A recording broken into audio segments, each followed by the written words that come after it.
नमस्कार प्यारे छात्रों, आप सभी का स्वागत है आपके अपने YouTube चैनल जिसका नाम है राम संस्कृत क्लासेस। तो छात्रों, हम लोग पढ़ रहे हैं बिहार बोर्ड मैट्रिक एग्ज़ाम के लिए सब्जेक्ट संस्कृत, जिसमें कई लोगों का फ़ोन आया कि सर प्रत्यय पढ़ा दीजिए, प्रत्यय के क्वेश्चन गलत हो रहे हैं, कमेंट भी आया। तो हम कहे मन में सोचे कि प्रत्यय पढ़ाने का तो समय नहीं है, परीक्षा आने वाली है।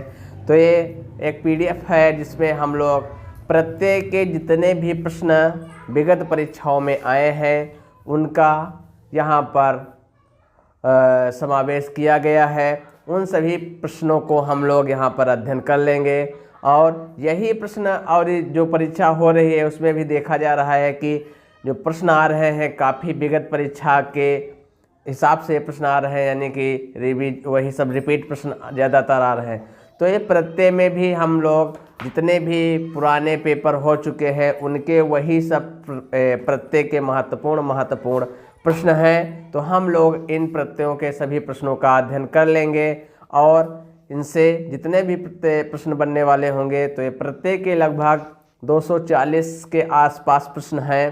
तो इसमें हम लोग इसके 1, 2, 3, 4 भाग यानी कि 1 से 60 तक प्रश्न करेंगे। यदि एक साथ पूरे प्रत्यय कराएंगे तो वीडियो ज़्यादा बड़ा हो सकता है, इसलिए एक वीडियो में हम लगभग 50 से 60 प्रश्नों को हल करेंगे। तो आइए शुरू करते हैं पहला प्रश्न। जैसे कि पहला प्रश्न है, प्रकरण है प्रत्यय प्रकरण। पहला प्रश्न है कि सरस्वती में कौन सा स्त्री प्रत्यय है? तो सरस्वती में गीप स्त्री प्रत्यय है। कौन सा है? गीप स्त्री प्रत्यय है। प्रश्न नंबर 2 है कि किस पद में तल प्रत्यय है? प्रश्न नंबर 2 कह रहा है कि किस पद में तल प्रत्यय है? तो तल प्रत्यय वाले जितने भी शब्द होते हैं स्त्रीलिंग होते हैं। ग्रामता, बंधुता, जनता, सुंदरता आदि जितने भी शब्द होते हैं उसमें तल प्रत्यय होते हैं। तो इसमें भी जो सुंदरता शब्द है इसमें होगा आपका तल प्रत्यय। प्रश्न नंबर 3 है, गच्छन में कौन सा प्रत्यय है? तो गच्छन में आपका सत्री प्रत्यय है। ऑप्शन नंबर सी सही हो जाएगा, सत्री प्रत्यय।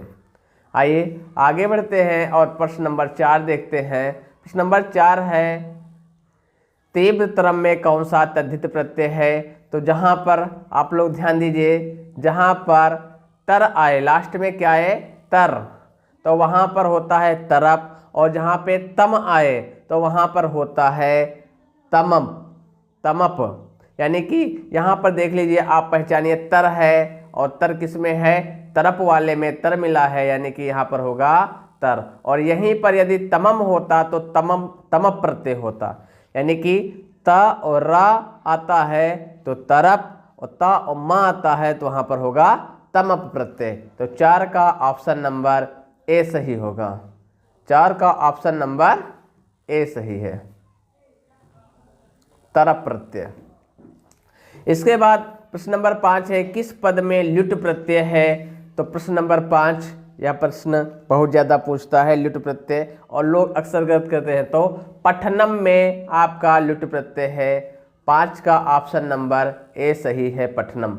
उसी तरह यदि पठन पूछ लेता तो इसमें होता सत्री प्रत्यय, और पठनम हो गया तो इसमें हो जाएगा आपका ल्युट प्रत्यय, और अक्सर यह लोग गलत करते हैं। आइए इसके बाद चलते हैं प्रश्न नंबर 6, ऋत्रेभ्यो ऋण्योभ्यो गीप सूत्र से गीप प्रत्यय किस पद में हुआ है? तो यहाँ जो धात्री पद है इसमें हुआ है। 6 का ऑप्शन नंबर ए सही है, धात्री शब्द। आइए आगे बढ़ते हैं और प्रश्न नंबर 7 है, महत्तम। प्रश्न नंबर 7 है, महत्तम में कौन सा प्रत्यय है? कौन सा तद्धित प्रत्यय है? तो तद्धित प्रत्यय पूछे या कृदंत प्रत्यय पूछे, क्योंकि प्रत्यय जो होते हैं वह 2 प्रकार के होते हैं, एक होता है कृदंत और दूसरा होता है तद्धित। जो प्रत्यय धातुओं के लास्ट में जुड़ते हैं तो उनको कहते हैं कृदंत प्रत्यय, और जो शब्दों के बाद में जुड़ते हैं तो उनको कहते हैं तद्धित प्रत्यय। तो महत्तम या शब्द है, शब्द में जुड़ा है प्रत्यय, इसलिए यह तद्धित प्रत्यय है, और इसका महत्तम में त्वा प्रत्यय है। और आप ये ध्यान से देखें तो इसमें महत्तम में त्वा भी दिख रहा है। तो ऐसे भी पहचान सकते हैं। इसके बाद प्रश्न नंबर 8 है, अजा में कौन सा स्त्री प्रत्यय है? तो अजा यानी अजा में क्या है आपका टाप प्रत्यय। ऑप्शन नंबर सी सही होगा, टाप प्रत्यय। आइए आगे बढ़ते हैं और प्रश्न नंबर 9 है कि उपगम्य में कौन सा प्रत्यय है? तो जहां पर पहले उपसर्ग हो और उसके बाद सबसे लास्ट में या हो, तो हम पढ़ा रहे तब बताए थे उसमें होता है आपका लेप प्रत्यय। ऑप्शन नंबर डी सही है, यानी कि पूर्व में उपसर्ग दिखे और लास्ट में या दिखे तो वहां पर आप आंख मूंद के लगा दीजिए लेप प्रत्यय और वह 100% आपका सही होगा।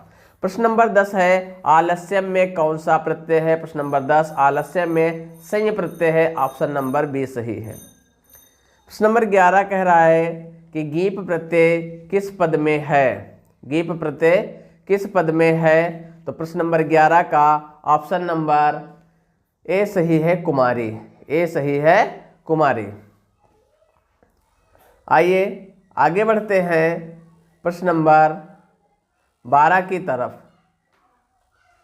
प्रश्न नंबर 12 कह रहा है कि चलप प्लस तरप में कौन सा प्रत्यय बनेगा, यानी से कौन सा पद बनेगा, यानी कौन सा, यानी चलप में जब तरप प्रत्यय लगेगा तो कौन सा बनेगा? अभी हम बताए थे लास्ट में, यदि आपको तर मिल जाए तो वहां पर होता है तरप प्रत्यय, यदि तम मिल जाए तो वहां पर होता है तमप। तो इसमें देखिए, इसमें त्वा है यानी ये नहीं होगा, इसमें ये नहीं होगा, इसमें किसमें है ये, यानी ऑप्शन नंबर 20 ही है। तो कभी कभी हम प्रश्नों को यदि हमें नहीं पता होता है तो क्या नहीं होगा उसको काट करके जो बचेगा वो होगा और उसको हम सही कर सकते हैं। आइए आगे बढ़ते हैं और प्रश्न नंबर 13 है। जितने भी आप क्वेश्चन है विगत परीक्षा में जरूर पूछे गए हैं, जैसे 24 का सेकेंड पॉली का पेपर है। आइए प्रश्न नंबर 13 है, मधुर में तल प्रत्यय से कौन सा पद बनेगा? तो अभी बताए थे तल बनेगा तो ता शेष रहेगा, और जब ता रहे जैसे मधुरता, सुंदरता, बंधुता, ग्रामता, जनता, तो इसमें तल में क्या लगेगा? मधुरता। और तल प्रत्यय जितने भी होते हैं वो सब स्त्रियांत हो जाते हैं। नम धातु से ता प्रत्यय से कौन सा पद बनेगा? तो इसमें बनेगा नतम। Option number C. प्रश्न नंबर 15 है, लघु तरम। यहाँ पे माँ में हलंत छूट गया है, माँ में हलंत होना चाहिए था। में कौन सा तद्धित प्रत्यय है? तो यहाँ पर भी लोग समझ सकते हैं कि यहाँ पे देखो तम है और यहाँ पे तर है, तो ये माँ हलंत वाला है और तर यहाँ पे मिल रहा है, तो यहाँ पर भी होगा तरप प्रत्यय, क्योंकि जो प्रत्यय होता है शब्दों के लास्ट में जुड़ता है, तो हम लास्ट का देखेंगे और पहचानेंगे। आइए प्रश्न नंबर 16 है, जैसा अभी कि हमने बताया था कि यदि आपको पहले उपसर्ग दिख जाए और लास्ट में या दिख जाए तो वहां पर कौन सा प्रत्यय होता है? लेप प्रत्यय होता है। और 16 में आपका आ उपसर्ग है और उसके लास्ट में आगत्य में लास्ट में या है, तो वहां पर होगा लेप प्रत्यय। प्रश्न नंबर 17 है, भू से सत्री प्रत्यय लगेगा तो कौन सा शब्द बनेगा? तो यहाँ पे भू से जब लगेगा तो सत्री में ना से रहता है भवन, पठन, गच्छन, चलन। यहाँ पर सी होगा ऑप्शन इसका भवन। आगे बढ़ते हैं और प्रश्न नंबर 18 है, राजन से गी प्रत्यय से कौन सा शब्द बनेगा? तो जो गी प्रत्यय है या पुल्लिंग को स्त्रीलिंग बनाता है या स्त्री प्रत्यय है, तो जब राजन का स्त्रीलिंग पता होगा तो राजन का स्त्रीलिंग होता है राज्ञी, और राजन से जब गीप लगेगा तो हो जाएगा राज्ञी। ऑप्शन नंबर ए सही है। इसके बाद आगे बढ़ते हैं, प्रश्न नंबर 19 है, मूर्खा में कौन सा स्त्री प्रत्यय है?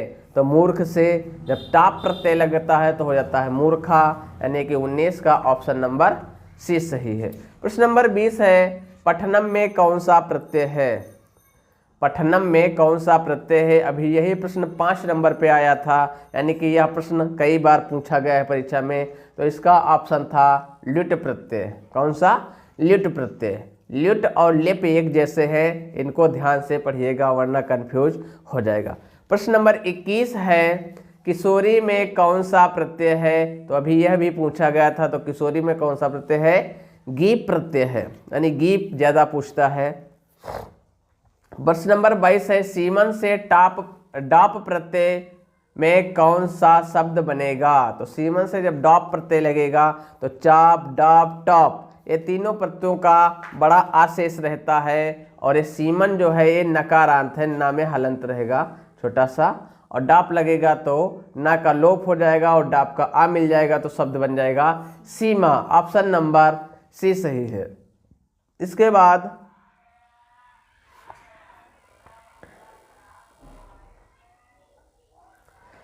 बाद प्रश्न नंबर 23 है, सुंदरतम में कौन सा तद्धित प्रत्यय है? सुंदरतम में कौन सा तद्धित प्रत्यय है? तो यहाँ सुंदरतमम होना चाहिए था, माँ एक और होगा और माँ के पीछे हलंत होगी, सुंदरतमम। तो यहाँ पर इसका होगा, जब माँ एक और होगा तो होगा तम प्रत्यय, क्योंकि तम है और यहाँ पर हो जाएगा तमप प्रत्यय। यदि तर होता तो होता तरप प्रत्यय, यदि तम है तो तमप प्रत्यय। प्रश्न नंबर 24 है, प्रश्न नंबर 24 है कि मनुष्य जोड़ त्वा में कौन सा शब्द बनेगा? तो मनुष्य में जब त्वा लगेगा तो इसके लास्ट में त्वा वाला होगा, तो मनुष्य से त्वा लगेगा तो हो जाएगा मनुष्य त्वम। क्या बनेगा? मनुष्य त्वम। ऑप्शन नंबर बी सही है। आइए आगे बढ़ते हैं। प्रश्न नंबर 25 है और यह परीक्षा की दृष्टि से बहुत ही महत्वपूर्ण है। लोग अक्सर इसमें गलत कर देते हैं क्योंकि इसका रूप थोड़ा चेंज हो जाता है। प्रश्न नंबर 25 कह रहा है कि पृच्छ धातु से त्वा प्रत्यय से कौन सा शब्द बनेगा? जब पृच्छ धातु से त्वा प्रत्यय लगता है तो वहाँ रूप बनता है पृष्ठत्वा, और लोग बहुत से पृच्छत्वा मार देते हैं और उनका ये गलत हो जाता है। तो यहाँ पे इसको ध्यान देना है, क्या बनेगा? पृष्ठत्वा। ऑप्शन नंबर ए सही है। त्वा प्रत्यय से कौन सा शब्द बनेगा? श्रोता, कर्ता, कृता, कृत्वा। क्या बनेगा? त्वा प्रत्यय से कृत्वा। क्री धातु से त्वा प्रत्यय लगेगा तो कृत्वा बनेगा। कृत्वा का मतलब होता है करके। प्रश्न नंबर 27 कह रहा है कि क्र धातु से तवतु प्रत्यय से कौन सा शब्द बनेगा? तो जहां पर तवतु रहता है वहां पर वान, वती, वत, लास्ट में आपको 3 शब्द देखने को मिलेंगे, वान, वती या वत। तो इसमें देख लीजिए कहीं पे यदि वान, वती, वत मिलता है तो वहां पर तवतु प्रत्यय होता है। तो इसमें देखिए कृतवान, वान मिला तो यही होगा आपका ऑप्शन नंबर सी सही होगा 27 का। इसके बाद 28 है, इतिहास से ठक प्रत्यय से कौन सा पद बनेगा? जब ठक प्रत्यय लगता है तो ठक की जगह पर इक आदेश हो जाता है। क्या आदेश हो जाता है? इक। तो इतिहास से जब इक जोड़ेंगे तो ऐतिहासिक नहीं ऐतिहासिक शब्द बनता है। ऑप्शन नंबर बी सही है। लोग इतिहास से इक लगाकर ऐतिहासिक लिखेंगे लेकिन वो गलत हो जाएगा, ऐतिहासिक। इसका सही रूप बनता है ऐतिहासिक। Option number B. आइए आगे बढ़ते हैं। प्रश्न नंबर 29 है, लेखिका में कौन सा स्त्री प्रत्यय है? तो जितने भी आकारांत होंगे उसमें या तो चाप, डाप, ताप होगा, तो अधिकांश सभी जगह पर टाप प्रत्यय होता है। तो यानी यहाँ पर भी है टाप प्रत्यय, लेकिन एक सूर्या शब्द होता है जो जिसमें चाप होता है और अधिकांश सब जगह पे क्या होता है? टाप प्रत्यय होता है। प्रश्न नंबर 30 है, अश्व का स्त्रीलिंग रूप क्या है? तो अश्व क्या भी अश्व से जब टाप प्रत्यय लगाएंगे स्त्रीलिंग बनाने तो ये हो जाएगा अश्व, और ऑप्शन नंबर ए सही होगा। लब्धुम, लब्धुम में कौन सा प्रत्यय है? तो लब्धुम में तुमुन प्रत्यय है। कौन सा प्रत्यय है? तुमुन प्रत्यय। यदि यही पूछ लेता धातु कौन सा है तो इसमें लभ धातु है और तुमुन प्रत्यय, तो ये पूछ रहा है प्रत्यय, तो ऑप्शन नंबर बी सही है। लब्धुम में तुमुन प्रत्यय है। यदि धातु पूछता तो लभ धातु था। आइए आगे बढ़ते हैं और प्रश्न नंबर 32 है, स्था धातु से त्वा प्रत्यय से कौन सा शब्द बनेगा? तो इससे बनेगा स्थित्वा। ऑप्शन नंबर सी सही है। प्रश्न नंबर 33 है, लौकिकः में कौन सा प्रत्यय है? जैसे अभी हमने बताया था ठक का एक आदेश होता है और यह जो ठक है वह तद्धित प्रत्यय है, या हमेशा शब्दों के साथ इसमें प्रत्यय होता है। तो लौकिक एक प्रकार का शब्द है यानी कि धातु नहीं है। तो इसमें इक दिख रहा है तो बहुत से लोग मारेंगे इक, लेकिन इक नहीं है, यहाँ पर होगा ठक प्रत्यय। 33 का सी, क्योंकि ठक का ही इक आदेश हो जाता है। लौकिक से जब ठक लगेगा तो लौकिक में ठक प्रत्यय है। आइए आगे बढ़ते हैं। प्रश्न नंबर 34। प्रश्न नंबर 34 कह रहा है कि श्रीमान में कौन सा तद्धित प्रत्यय है। तद्धित पूछे या कृदंत पूछे उसमें घबराने की बात कोई नहीं है। तो इसमें श्रीमान में क्या है, इसमें मतुप प्रत्यय है, जहाँ पर मान, मति, मत यानी शब्दों के साथ जहाँ पर मान या मति या मत मिल जाए वहाँ पर मतुप प्रत्यय होता है। जैसे धातुओं के साथ यदि वत, वति, वान मिल जाता है तो तब तो प्रत्यय होता है। उसी तरह शब्दों के साथ मान, मति या मत मिल जाए तो मतुप प्रत्यय। तो श्रीमान में मान है और तो यहाँ पर होगा आपका मतुप प्रत्यय। आगे बढ़ते हैं। 35 नंबर है, सहनीया में कौन सा प्रत्यय है। बहुत ही आसान है, अनियर। अनिय इसमें दिख रहा है अनियर, और अनिय इसमें दिख रहा है, लास्ट में देख कर लगाइए। और यहाँ पर क्या होगा, अनियर प्रत्यय। ऑप्शन नंबर ए सही है। आइए आगे बढ़ते हैं। प्रश्न नंबर 36 परीक्षा की दृष्टि से बहुत ही इंपॉर्टेंट है और अक्सर यह प्रश्न लोगों का गलत हो जाता है, क्योंकि वच धातु से वक्त्वा प्रत्यय जिस तरह सब वक्ता, पठित्वा, गत्वा, लिखत्वा, चलित्वा जोड़ देते हैं, उसी तरह वच धातु से वक्त्वा प्रत्यय लगाने पर लोग या तो वक्त्वा जोड़ देंगे या तो वचित्वा जोड़ देंगे, जबकि यह दोनों गलत हैं। वच धातु से उक्त्वा लगाएंगे तो वच धातु से क्त्वा प्रत्यय लगाएंगे तो शब्द हो जाएगा उक्त्वा, क्योंकि वच का संप्रसारण होता है। इंग्यः संप्रसारण एक सूत्र होता है जिससे वच को उक आदेश हो जाता है, यानी उ का वा का उ आदेश हो जाता है। इंग्यः संप्रसारणम एक लघु सिद्धांत कौमुदी में सूत्र है जिससे, और लोग अक्सर इसको गलत कर देते हैं। काफ़ी किताबों में भी देखा गया है, तो आंसर भी इसके गलत मिलते हैं। लेकिन वच धातु से त्वा प्रत्यय लगेगा तो उक्त्वा ही बनेगा। ऑप्शन नंबर ए सही है। आइए आगे बढ़ते हैं। प्रश्न नंबर 37 है कि वृद्ध का प्रकृति प्रत्यय क्या होगा। तो इसका ऑप्शन नंबर ए है, वृद्ध से ता प्रत्यय मिलेगा तो हो जाएगा वृद्धः। प्रश्न नंबर 38 है, गायक से टाप प्रत्यय में कौन सा शब्द बनेगा। तो गायक से जब टाप प्रत्यय मिलेगा तो शब्द हो जाता है गायिका।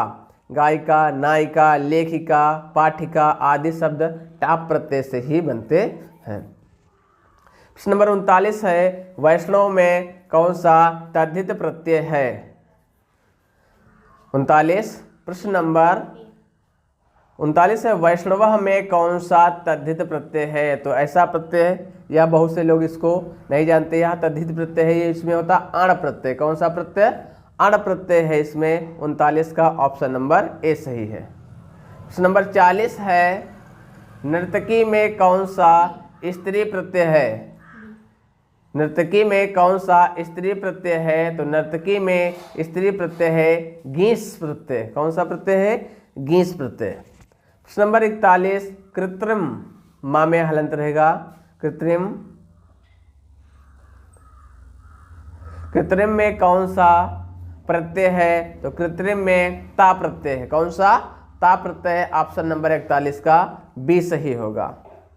आइए आगे बढ़ते हैं। प्रश्न नंबर 42 है, गम धातु से तिन प्रत्यय में कौन सा शब्द बनेगा। जब तिन प्रत्यय होता है तो इसका ह्रस्व ई छोटा रहता है, तो जिसके लास्ट में ह्रस्व ई रहेगा तो वहाँ पर ये होता है। लेकिन गम धातु से है, से गमती है, इसमें भी ह्रस्व मिलेगा, लेकिन गम आ दीर्घ हो गया, ये नहीं होगा।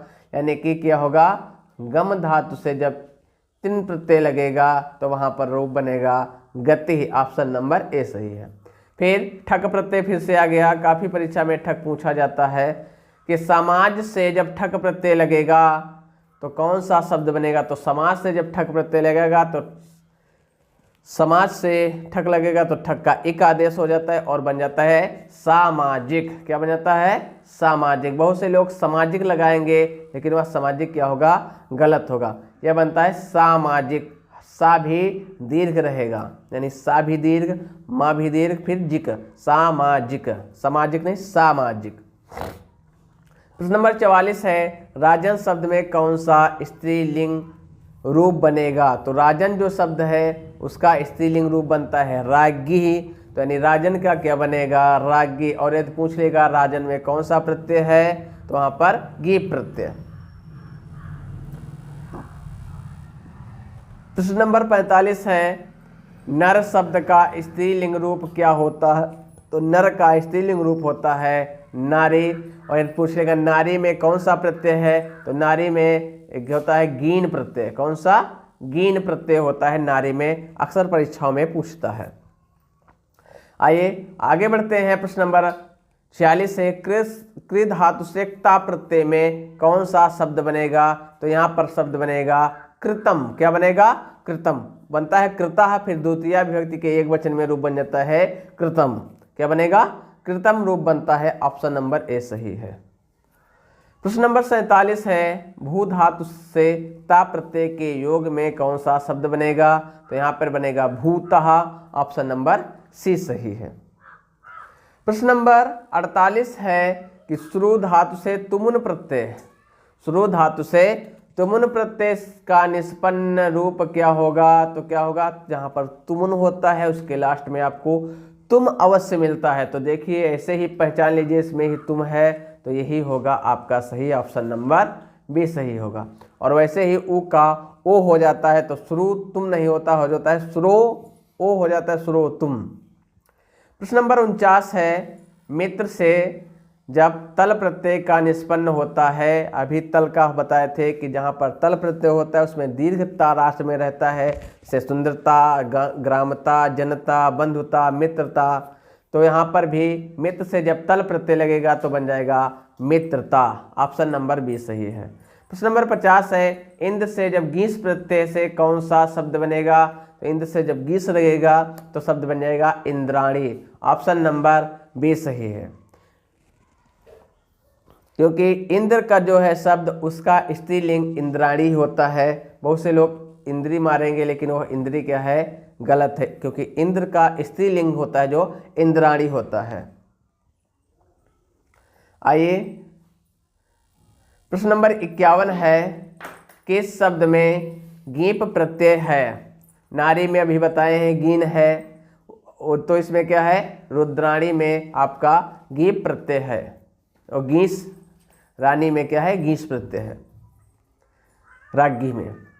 आइए प्रश्न नंबर 52 है, पूजनीयम शब्द में कौन सा प्रत्यय है? तो पूजनीयम में जिस तरह अनीय दिख रहा है तो इसमें भी अनीयर प्रत्यय है। ऑप्शन नंबर 52 का ए। 53 है, लिख धातु से ल्युट प्रत्यय से कौन सा शब्द बनेगा? जैसे पठ से ल्युट लगता था तो पठनम, तो लिख से बनेगा तो लिखनम। ऑप्शन नंबर ए सही है। आइए आगे बढ़ते हैं और प्रश्न नंबर 54 है, पा धातु से त्वा प्रत्यय से कौन सा शब्द बनेगा? या शब्द कौन सा अव्यय बनेगा? तो क्योंकि जो त्वा प्रत्यय लगता है तो जो प्रत्यय बनता है वो अव्यय हो जाता है, उसका जो अव्यय हो जाता है उसका रूप नहीं चलता है। तो पा से जब त्वा लगेगा तो यहाँ पे एक ता इसमें मिलना होना चाहिए था, नहीं मिला है, मिसप्रिंट है। पा से एक त्वा मिलेगा तो शब्द बन जाएगा पीत्वा। क्या बनेगा? पीत्वा। तो त्वा प्रत्यय की भी खास पहचान, उसमें लास्ट में आपको त्वा जरूर दिखेगा। प्रणम्य में प्रश्न नंबर 55 है, प्रणम्य में कौन सा प्रत्यय है? तो प्रणम्य में प्रा उपसर्ग है, लास्ट में या है, इसलिए यहाँ पर क्या होगा? लेप प्रत्यय होगा। ऑप्शन नंबर ए सही है। मानवः, मानवः में कौन सा प्रत्यय है? मानवः में कौन सा प्रत्यय है? ऑप्शन नंबर हो जाएगा बी, अड़ प्रत्यय है। इसमें मानवः में अड़ प्रत्यय है। आइए आगे बढ़ते हैं और प्रश्न नंबर 57 है, गुरु शब्द से स्ठिन से कौन सा शब्द बनेगा? यह अभी 2019 में पूछा गया। यहाँ पे जो लास्ट में दिख रहा है आपको, ये कब पूछा गया, किस पाली में पूछा गया, यह सब इसमें मेंशन किया गया है। यानी कि जो भी प्रश्न यहाँ पर दिए गए हैं वह विगत परीक्षा में हर हाल में पूछे गए हैं, या बिना जो ही प्रश्न विगत परीक्षा में पूछे गए उन्हीं को ही यहाँ पर लाया गया है। तो प्रश्न नंबर 57 कह रहा है कि गुरु से स्ठन में कौन सा शब्द बनेगा? तो गुरु से जब स्ठन प्रत्यय लगेगा तो बन जाएगा गरिष्ठ। ऑप्शन नंबर बी सही है। प्रश्न नंबर 58 है, साधक से जब टाप प्रत्यय लगेगा तो यहाँ पर बन जाएगा साधिका। ऑप्शन नंबर सी सही है, साधिका। इंद्राणी में कौन सा स्त्री प्रत्यय लगा है? प्रश्न नंबर 59 है, इंद्राणी में कौन सा स्त्री प्रत्यय लगा है? तो यहाँ पर लगा है गी प्रत्यय, क्योंकि जैसे अभी रुद्राणी, इंद्राणी आदि में क्या है, गी प्रत्यय लगा है। प्रश्न नंबर 59। तो ये हमने 1 से 59 तक कर लिया। एक में कराएंगे प्रश्न लगभग 200 से अधिक है, एक में कराएंगे तो प्रश्नों के यानी कि बहुत बड़ा वीडियो हो जाएगा। अब इसके हम 4 भागों में वीडियो बनाएंगे, थोड़े थोड़े 50-60 वीडियो का लगभग। तो मिलते हैं अगले वीडियो में, जिसमें हम लोग 60 से लेकर लगभग 100 या 110 तक का अध्ययन करेंगे। तो तब तक के लिए धन्यवाद। यदि वीडियो अच्छा लगा हो तो अपने मित्रों में शेयर करिए और लाइक करिए, कमेंट करिए, और किस टॉपिक में वीडियो चाहिए, आपको कौन सा टॉपिक छूट रहा है उस बारे में ज़रूर आप अपनी राय दें। तो मिलते हैं अगले वीडियो में, तब तक के लिए धन्यवाद, नमस्कार।